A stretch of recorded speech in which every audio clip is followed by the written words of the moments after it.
ابني لسه قايل لي كلمة توجع أي أم. أنا مش عارفة هو إزاي قالها لي.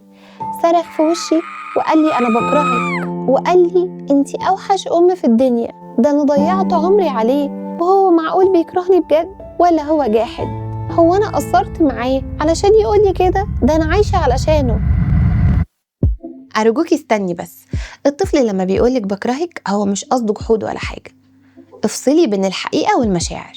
الطفل لما بيقولك أنا بكرهك في وقت غضب، هو هنا بيترجم مشاعر أكبر منه بكتير، هو مش عارف يحددها بالظبط.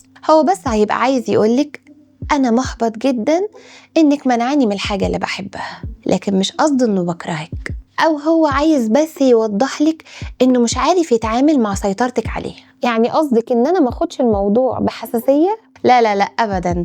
الرد الصح هنا إنك تثبتي حبك مقابل غضبه. قوليله بهدوء أنا عارفة إنك غضبان أو عارفة إنك زعلان. علميه يسمي المشاعر، وخليكي ثابتة على مبدأك. لو انتي مانعة من تاب أو موبايل ما تغيريش رأيك، منع من انك تجيبي الشوكليت ما تجيبيش برضو، وتنهي كلامك بأنا بحبك. وهنا انتي بتعلميه ان حبك ليه مش مشروط وثابت مهما كانت هو مشاعره متلخبطة أو في أي حاجة بينكم. وافتكري دايما الطفل مش عايز أم مثالية، الطفل عايز أم واعية. وقبل ما انهي الكلام، عملتي تمرين النفس النهاردة؟